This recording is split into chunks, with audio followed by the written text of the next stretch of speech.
Pak Soeharto kok bisa mengumpulkan kekayaan sebegitu besar? Yayasan apa yang dimilikinya?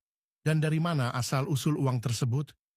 Saya akan menjelaskan secara naratif, karena ini agak panjang. Soeharto kok bisa memiliki kekayaan sebesar itu? Yayasan apa yang dimilikinya? Dan dari mana asal-usul uang itu? Soeharto adalah pemegang kuasa mandat. Mandat apa yang dimaksud?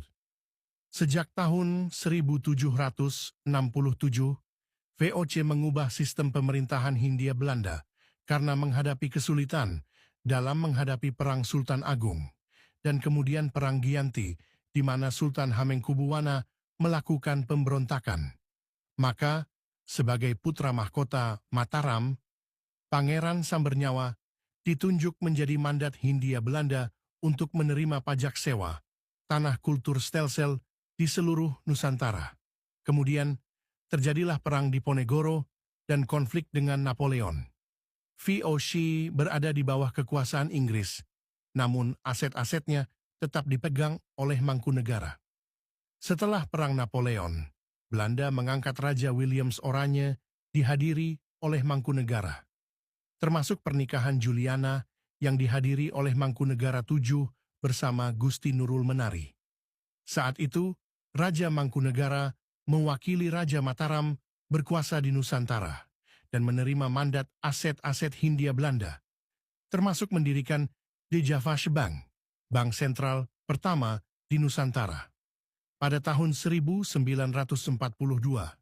Hindia Belanda dikuasai oleh Jepang, tetapi bank sentral dan mata uang tetap berada di bawah kendali Mangkunegara VI, De Javasche Bank. Tahun 1945 sampai 1949, Soekarno tidak berhasil memenangkan perang melawan Belanda, namun bersedia berdamai dan menerima mandat aset-aset Hindia Belanda, yang bunganya digunakan untuk membayar aset-aset Belanda seperti Borsumich-Wehry, Unilever, Pertamina, perkebunan, dan pertanian yang dulunya milik residen. Pada tahun 1971, mandat Hindia Belanda diserahkan kepada Soeharto hingga tahun 2000. Dengan demikian, Soekarno memegang mandat Hindia Belanda hanya selama 10 tahun, sementara Soeharto memegangnya selama 30 tahun, yaitu sebagai pemangku atau wali amanat aset-aset Hindia Belanda senilai 7 triliun dolar Amerika Serikat. Dengan bunga mencapai 3.000 triliun rupiah per tahun. Mandataris MPR mengalami vakum sejak tahun 2000, ketika Megawati mengubah undang-undang dasarnya, sehingga presiden dipilih secara langsung. Mandataris MPR terputus sejak tahun 2000. Bunga dari aset-aset Hindia Belanda yang setara dengan 3.000 triliun rupiah per tahun dibekukan. Pada bulan Juni 2025, Federal Reserve akan mencairkan 2.500 triliun rupiah dan diulang pada bulan Desember 2025.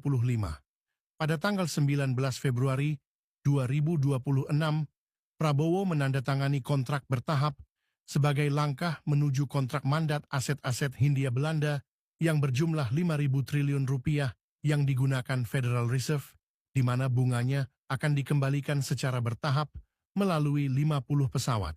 Boeing, Black Hawk, kapal fregat, Gandum, Kedelai, Ayam GP, S Grandparent Stock, Posyandu, BKKBN, BKIA, SD Impress, Bibit IR86, KUTKMKP, dan lain-lain.